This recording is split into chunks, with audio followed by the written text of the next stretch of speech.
Okay, hello, welcome everyone. Whether you are joining live or you are watching the replay later, I am so glad that you're here. So today we're talking about 10 things every parent should do before the school year starts, when their child has an IEP. So before we jump in though, I do want to hear from you. Okay, so before we jump in, I just want to get a quick sense of where everyone's starting today. So in the chat, just give me an A, a B, or a C. How prepared do you feel for the start of the school year? A, I feel pretty prepared. I have a plan and feel good about where things stand. B, I'm getting there. I've done some things, but I know there's more I could think through. Or C, not very prepared yet. I'm not really sure what I should be doing. Um, let's see. And also, if you are watching the replay, just kind of think to yourself where you feel you are on this spectrum of readiness. Okay, that's A. So it's mostly A's and B's. Okay. Well, if you're an A, my hope is that today helps you confirm what you're already doing and maybe gives you one or two things you haven't thought about. If you're a B, I'm going to help you fill in the blanks for some of those gaps that you may have. And if you're a C, get out. Just, just kidding. Um, don't worry. The goal today is to help you leave with a plan. Which brings me to the most important thing that I want you to keep in mind throughout today's workshop, which is our goal today, which is to figure out the right plan for you to feel more prepared for your child's upcoming school year.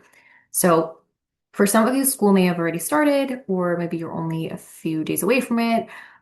Or if you are like my child's school district, you've got a couple more weeks.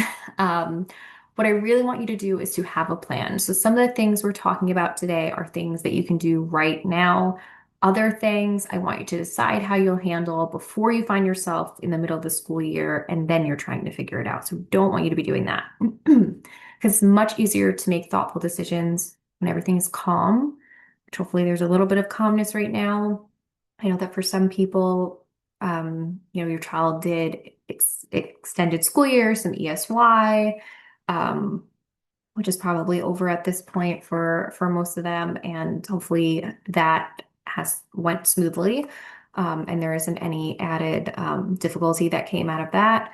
But you want to do things when you're still at a calm part of the school year. Usually that is the beginning of the school year, like genuinely right before, than when you're frustrated because something isn't going the way that you expect it to go. So as we go through these 10 things, I don't want you to feel overwhelmed and thinking, thank you so much, Paige, for giving me 10 more things that I need to get done. No, it's not like that. I just really want you to think, okay, what is my plan for this? And I want you to walk away having a plan. Okay. So before we jump in, a little bit about me. My name is Paige Fitzgerald. I'm the co-founder of Inclusive Educational Practices alongside Kate McGaldy. I've been in hundreds of IEP meetings alongside families. I'm a former special education teacher. I am a professional advocate. I'm a member of COPA, which is the Council of Parents, Attorneys, and Advocates. And I am the mom of two wonderful boys, one of whom has a disability. So not only have I been in an IEP meeting as a teacher and as an advocate, I've also been there as a parent. So I've truly seen it from all sides. And special education advocacy is my passion. So I'm so happy to be here with you today, once again, whether live or on the replay. And I really hope that you're going to take something helpful away from this. Okay, so let's talk about today's workshop. Today's workshop is educational. I'm going to give you information and strategies that you can use to become more informed and effective members of your child's IEP team. But special education situations are incredibly individualized, and today's workshop isn't legal advice and it is not individualized advocacy advice, things that my lawyer tells me to say. I've also invited you to submit questions ahead of time, and we're going to leave time at the end for those questions. I might not be able to answer questions if they come up during this live that are very specific to your child's individual situation. But if there's a broader lesson that we can pull from those questions that will help everyone, I'll absolutely try to address it. And of course, if you have a very specific individualized question that you feel like you need to ask, there's going to be a call to action at the end for you where you can actually book some free time with me. Okay, so let's jump right into it. So the first thing I want you to do is probably the most obvious. Read the IEP. And I don't mean open it and scroll through it and be like, yep, I've seen this before.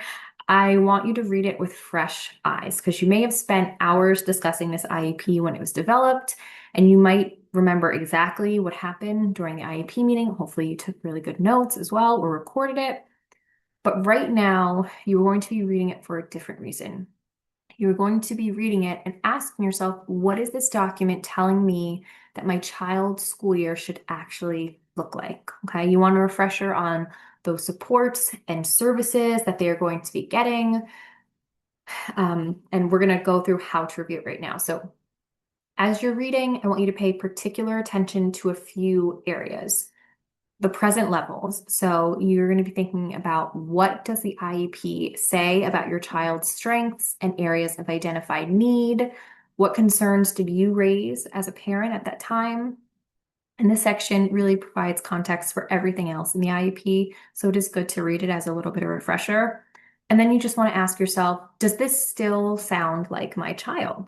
Maybe the IEP was written several months ago and there's been some progress, or maybe you've noticed a new concern that you don't necessarily need to do anything about that immediately, but you should notice it. Next, we look at what your child is supposed to be working towards, their goals. So depending on when this IEP was created, they may have made some progress towards the goal already, or they'll begin working on it this school year. So a good question to think about is, if these goals are successful, what should be different by the end of this IEP period?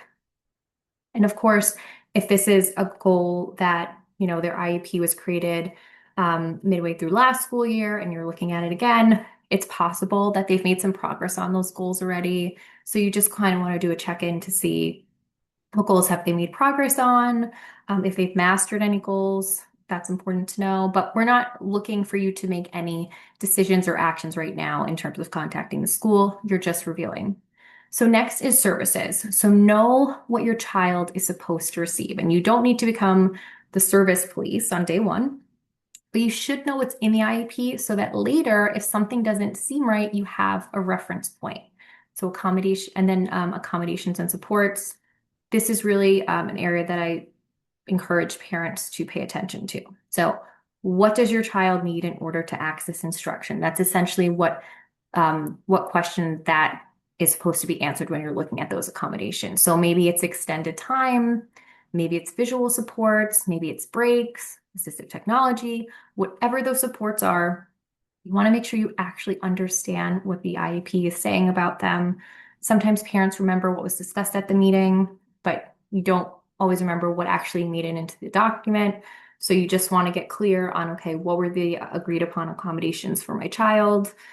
And once again, if this was an IEP that has already started last year and it's in place, you can even, try to review with yourself, okay, well, did I get any feedback on the teacher of how those accommodations and supports were working? Is that a discussion that I'm planning on having this year with them? All right, so your action step here is as you read, you're just going to mark three things. So something you want to understand better, something you want to monitor this year, and something that may have changed. That's it. You don't need, once again, to send an email or request a meeting right away unless you find something particularly alarming that cannot wait. Right now, it's just about gathering that information so you can feel prepared. All right, so let's go to number 2. So once you know what's actually in the IEP, you've given yourself that refresher, then the next question becomes, how am I going to communicate with the people responsible for implementing it? And that's where our second back to school plan comes in. So you want to create your back to school communication plan.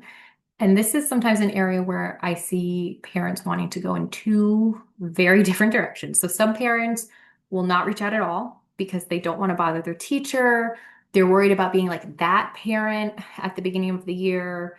And then other parents who have been burned before want to go the completely other way and want to do a very long email before the school year even begins. They want to include all of their concerns. They're trying to really take control of the school year and because they have a lot of worries, right? So usually I don't recommend either of those kinds of thinking.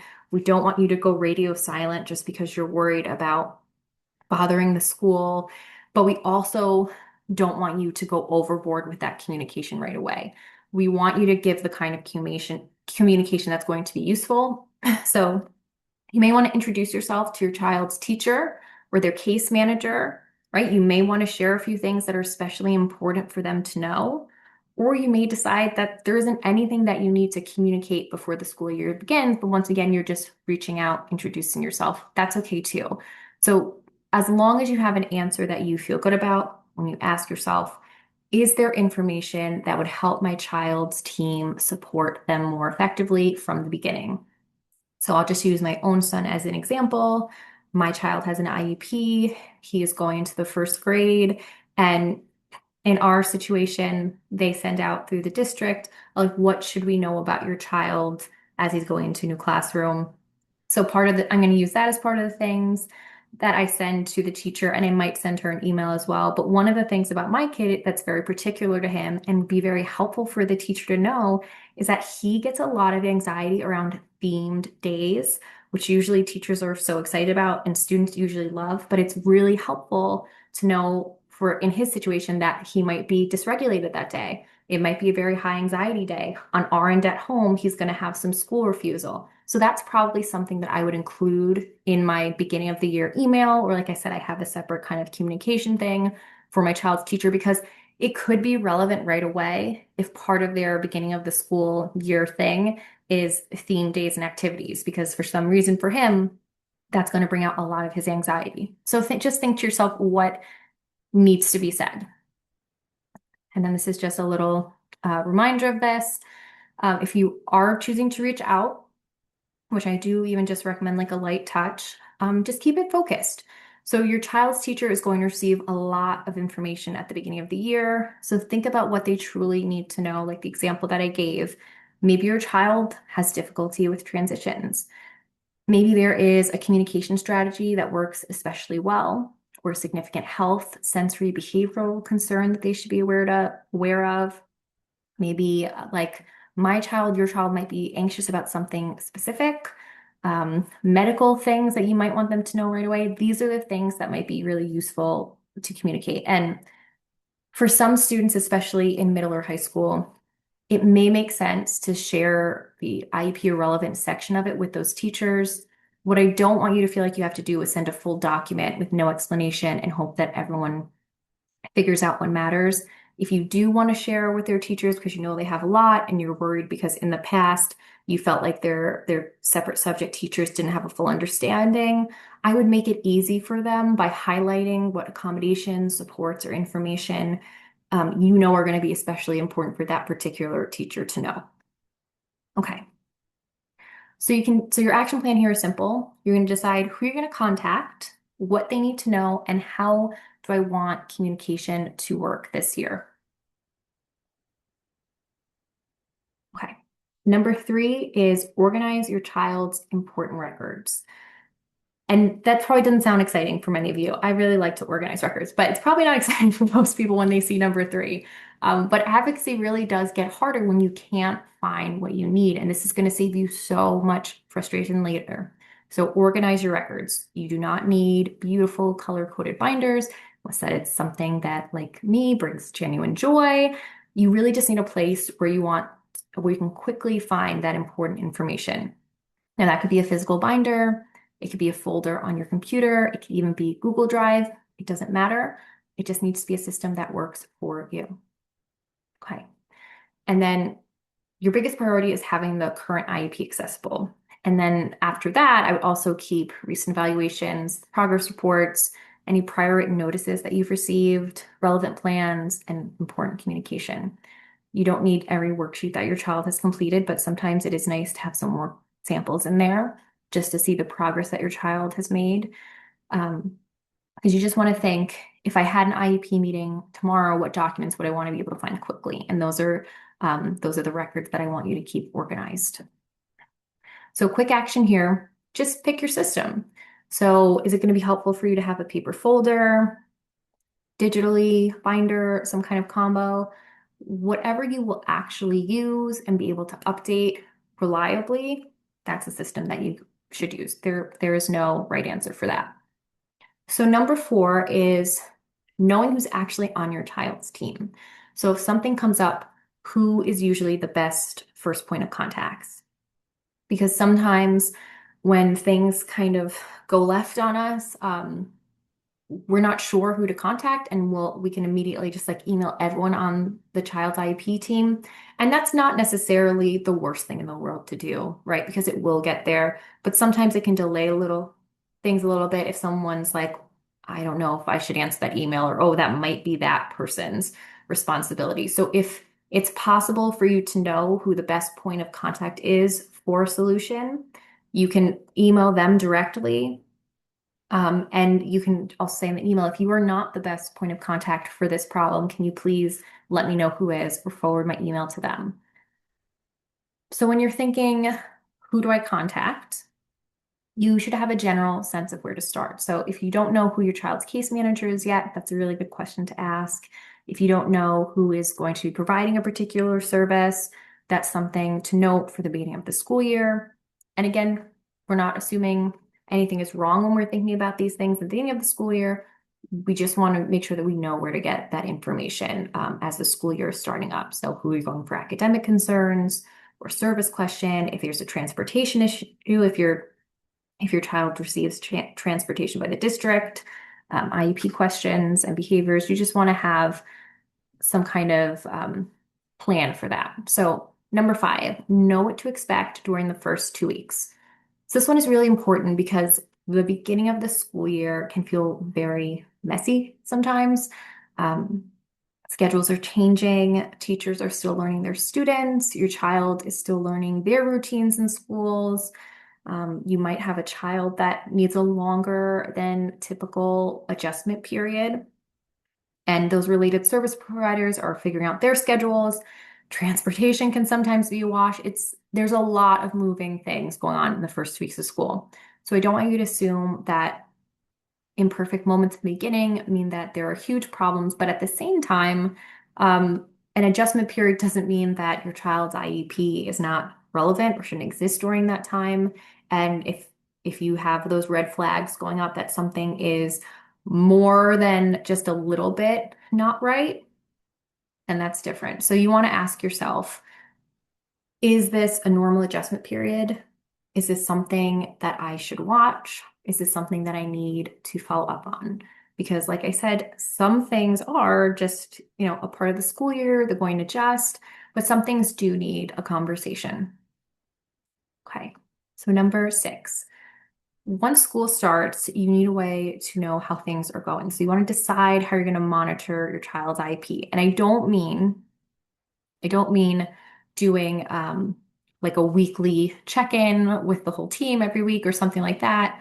Um, but you need enough information to identify patterns. So for here, I mean, thinking about what information that you will naturally receive, like progress reports, the work samples, the emails, parent-teacher confident conferences, feedback from your child, communication from related service providers.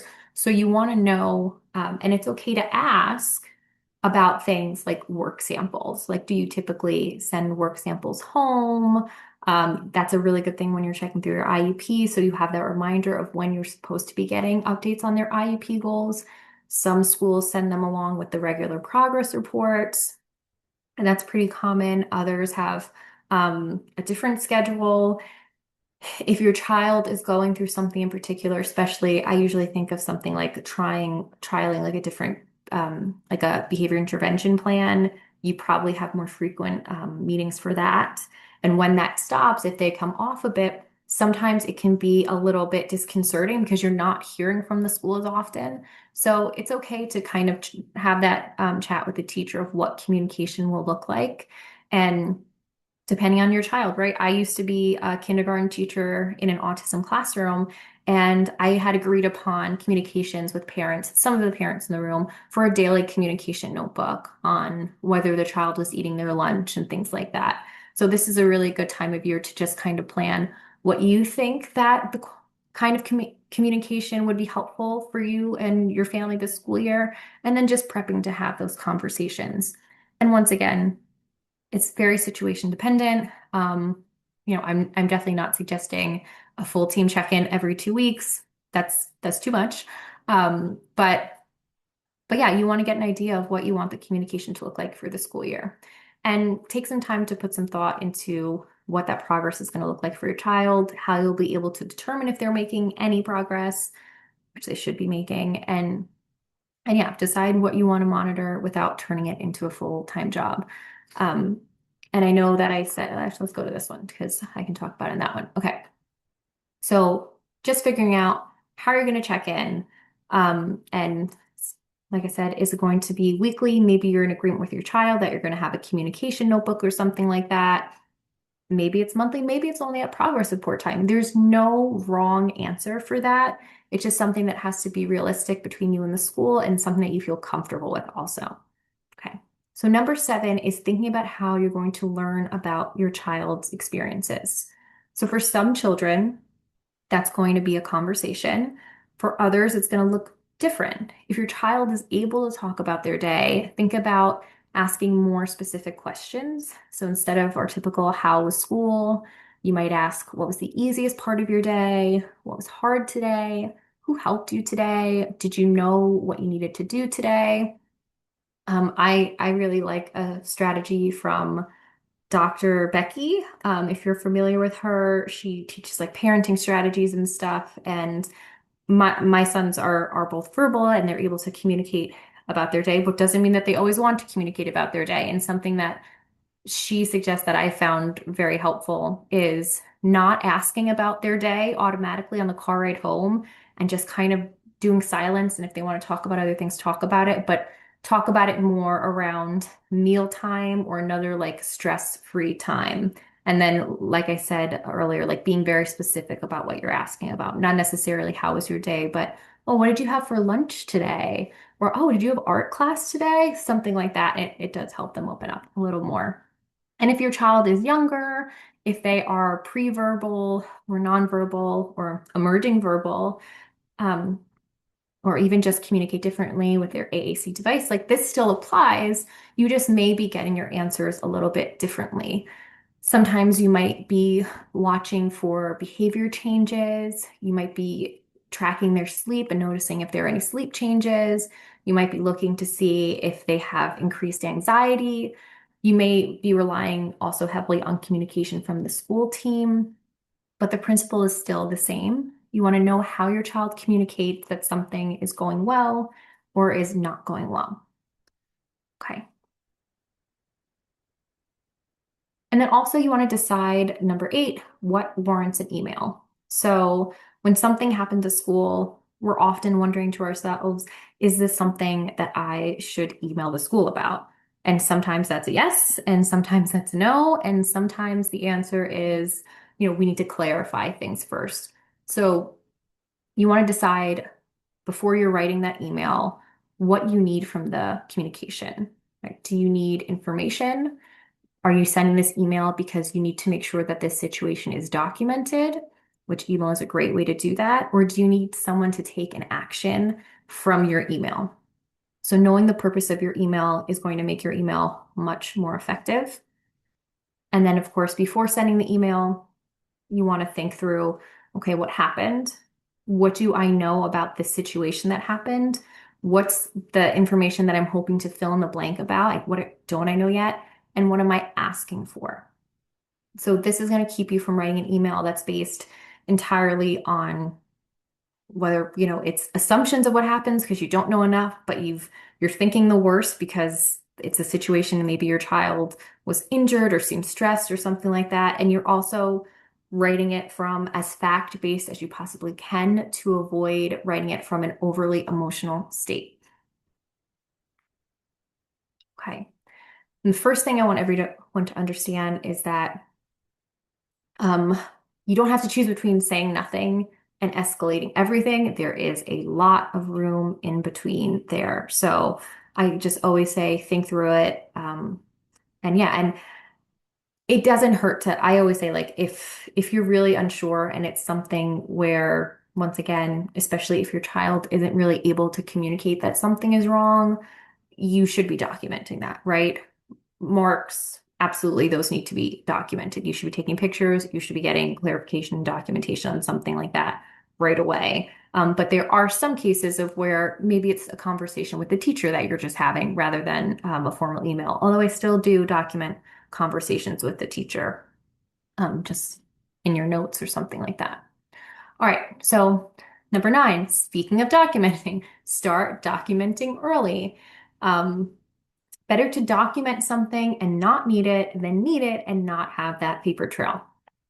And I want to be very clear about something here. It's not that I'm saying document everything because I'm assuming that your school district is going to be, having bad intentions or anything like that, or just assuming that it's going to be bad. No, absolutely not.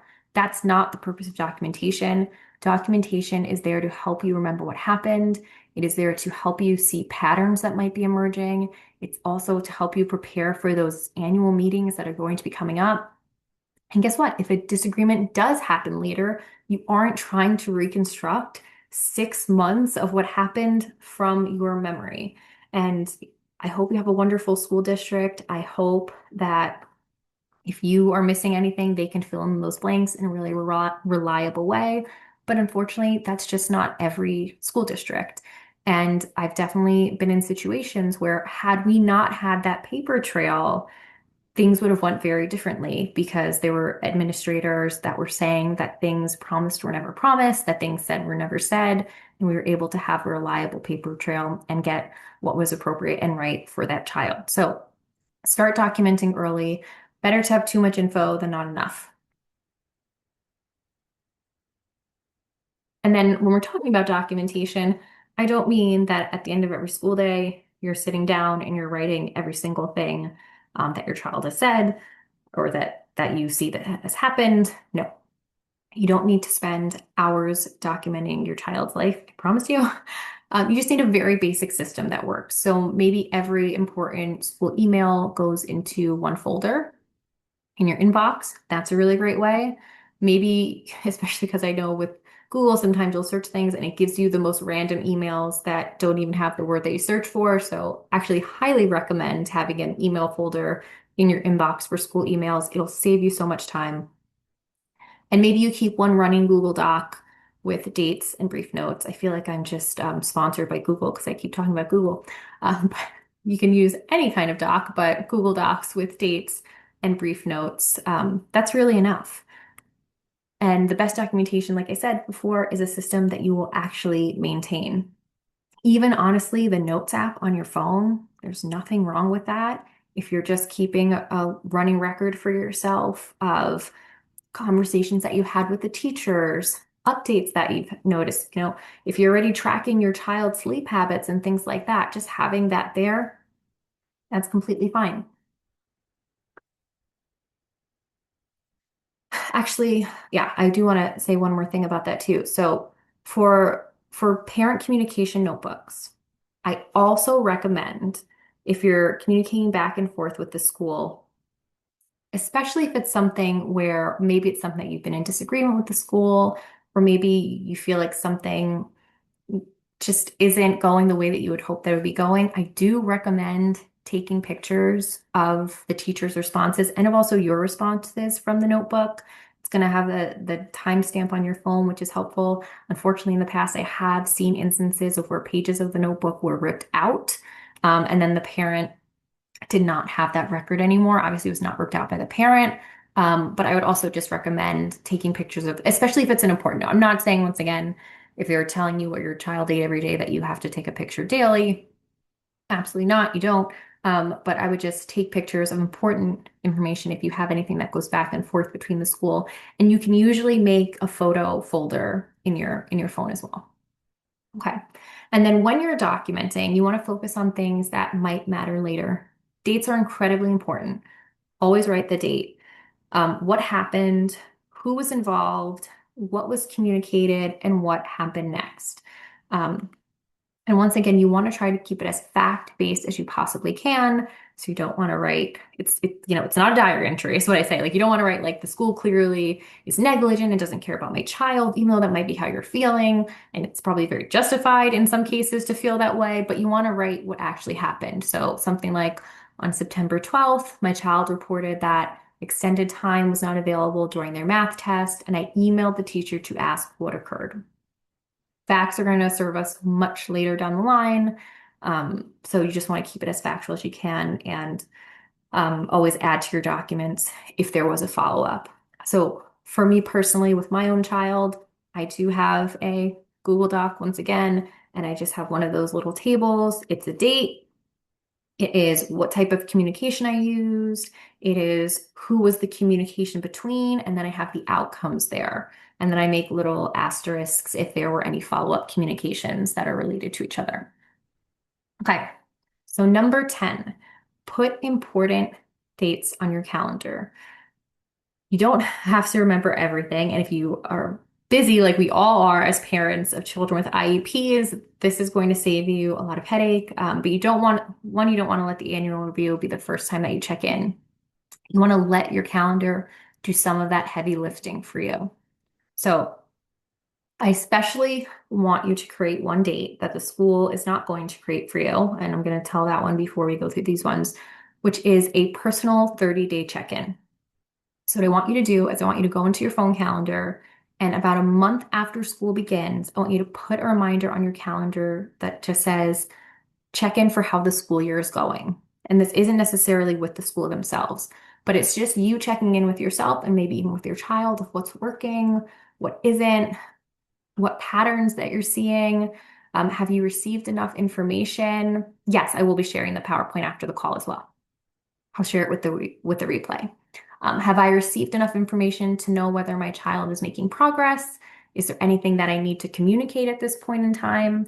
And that one reminder is going to help prevent you from suddenly realizing in November that you've been concerned about something since September, because time kind of flies, right? We're busy, we have other things going on, especially if it's not like a 5 alarm kind of concern. It can kind of be easier to kick the can down the road. So this is a really good thing to do for yourself. So things that you want to add in your calendar, of course, whenever you know the annual IEP review date, you want to put that in there. I would also put in progress report dates so you know when to expect them. If there's a week estimate of when report cards are, those parent-teacher conference dates, reevaluation timelines, if it's a reevaluation year, any important testing dates that's happening, and of course, that 30-day check-in. Okay, so those are our 10 things. And remember what I said at the beginning, which is I really don't want you walking away feeling burdened, like, okay, I just got 10 more things that I have to finish tonight. No, it is more about having a plan. Some of these things are going to take 5 minutes, right? Reading your child's IEP, I'm so sorry, it's probably not going to take 5 minutes, but some other things on here are just going to take 5 minutes. So some of them you're just going to have that plan for, and you're actually not going to do it until the school starts, like the communication plan, right? Because that's probably a conversation that, depending on where your child is in their journey, you're probably going to have it with their teacher or someone else on their team. And some of these are not going to be as relevant to you as other ones are, once again, because it's just all individualized. So I don't want you going into the school year just saying, I hope everything works out. We want you going in with a clear plan. We want you paying attention, asking questions, gathering information, and really making thoughtful decisions throughout the school year. Okay. So we're going to get into the questions. Some of you submitted questions ahead of time. I'm going to start with those. I know that some of you are probably watching the replay for these questions. So if you have a follow-up question to the one that I'm answering here and you weren't here to make it live, that's okay. You can just send me an email. But I'll take it from here. Okay. So the first question that I got was, what should I do if my child comes home saying something happened at school, but I'm not sure I have the full story? So the person that asked this question, I kind of truncated a bit. There was a history of things not really being communicated well in the school. So I would definitely, first of all, listen to your child, ask questions. I know that sometimes when we start to ask our kids more questions, they can clam up a bit or decide that they don't want to talk about it. So communicating with your child in the way that is most effective for you to try to get as much of the story as you can. You definitely want to be documenting what they're saying. Um, and then, of course, ask the school for more information and try to fill in the blank. So it really is dependent on also what exactly they're saying happened at school, right?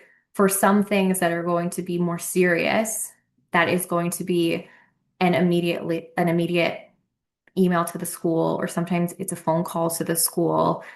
If you're having conversations over the phone with anyone from the school, I always recommend that you then email them after that phone call and you document what was discussed in the phone call, what was agreed or disagreed upon in the phone call, and follow up steps that they had said that they were going to do. And that's just good practice, okay? Whether it went well or it didn't go well.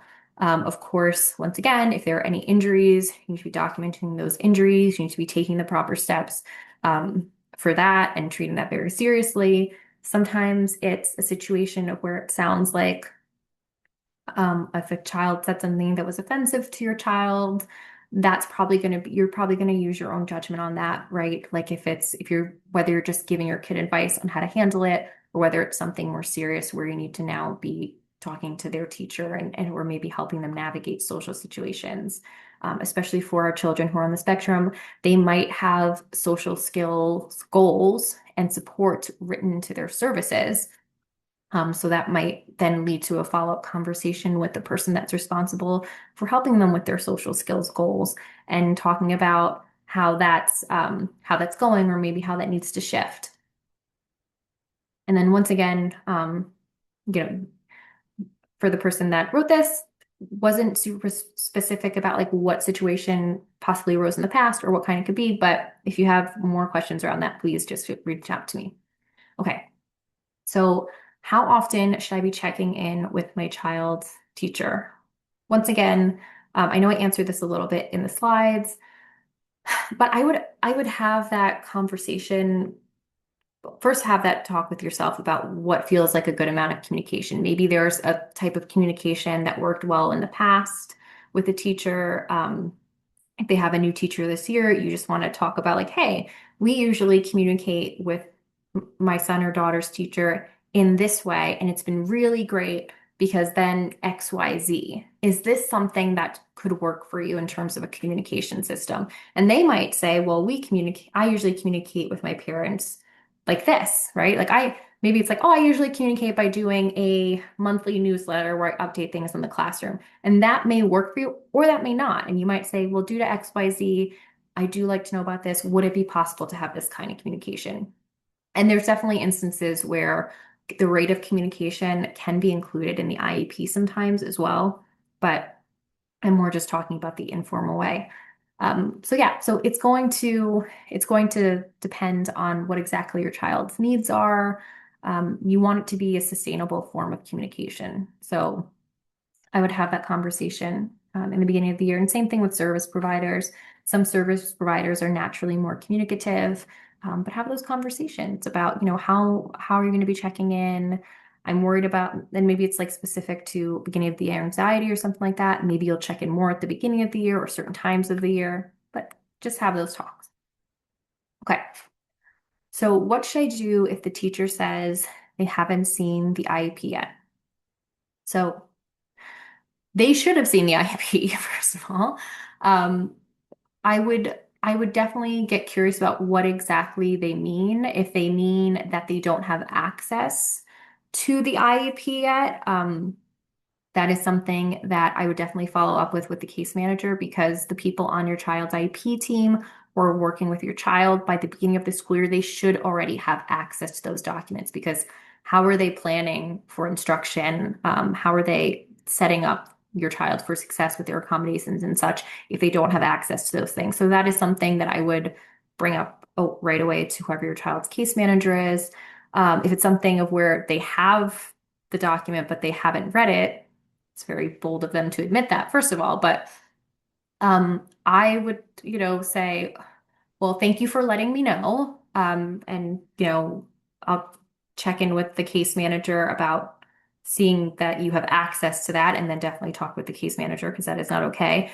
But also, I think it's okay. Parents have asked them before, like, and we talked about it a little earlier, but of sharing your child's IEP with them or sharing the relevant parts. If there's someone who's maybe like a specialist teacher, or just sees them for one subject of the day, but I think that that would be helpful to be like, okay, well, here's their IEP, and I would even love to spend time with you if you want to talk about ways that you can support my child since you're just now getting this IEP.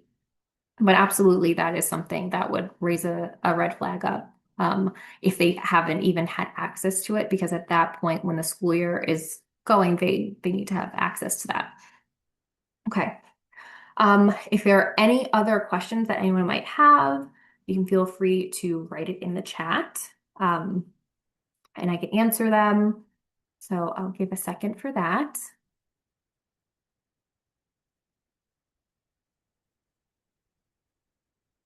And then if there's any writing going on, I'm just going to go into our final slide, but I can pause and answer the question if need to.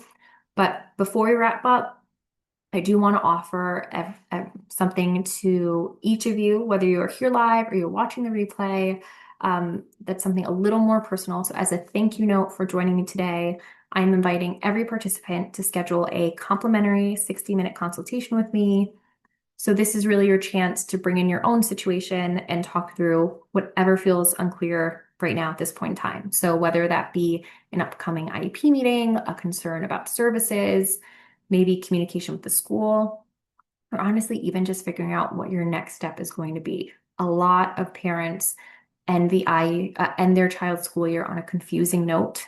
And sometimes things are unclear, or they're transitioning to a new school, and you want to just get some clarity on what you should expect, when you should know when to step in and communicate if things are not going the way that you expect it to go.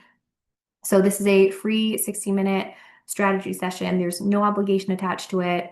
It just gives you space to think through your situation with someone who understands the process. So if you'd like to use that consultation, it's going to be sent to you in an email shortly after this workshop.